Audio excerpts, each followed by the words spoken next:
So, Nikola Tesla once said, if you want to understand the universe, think in terms of energy, frequency, and vibration. And today we're going to decode what he truly meant by that, because the truth is, even he did not truly understand what he was saying. Because why? He was still separate from what he said. Because he didn't understand that you were supposed to be the quote. Not just quote it, not just talk about it, not just receive the signal, but you're supposed to be it, because you were never separate from that quote. Because you were always energy, you were always a frequency, and you were always a vibration. So, let's start with the misinterpretation of how men messed this up, basically. Everyone has heard this quote, everyone has talked about this quote, everyone has seen it on some kind of motivational page or whatever. They've seen it on t-shirts and they've seen it on their history books and classrooms and whatever. But everyone always only talked about it, but they never truly looked at it truly and said, maybe I am it, maybe I'm not separate from it. Because this quote only works when you embody it, when you collapse into it. Because in all of history, no one's truly collapsed into pure energy, pure frequency, pure being.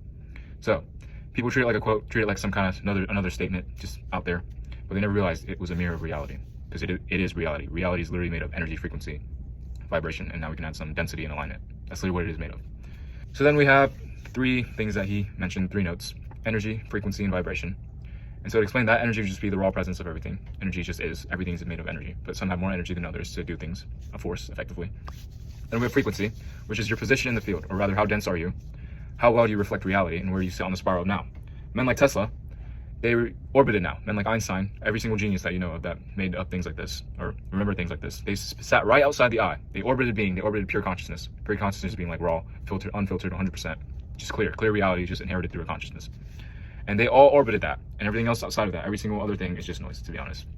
Just men, just sand, effectively, just static. They don't really bend, they don't move, they don't really change or reflect anything. They're just normal people. So that's what we would call the spiral of everything. The I would just be pure being, so know that. And then vibration would just be how well do you resonate with the universe? How well do you vibrate with it? Because the natural vibration of the entire universe or existence is just what is, or rather just is itself. And so to decipher Tesla's quote, you must realize first that A, you're not separate, B, that is a mirror of reality, and C, there is no you reading it, because Tesla is also you. So it's only the field speaking back to itself, a higher frequency version of that same field, speaking back to itself, whether this version of it can receive it or not. So, but it only works if you remove ego, you remove your name, you remove your belief, you remove your separation, and dissolve the line between you and the world.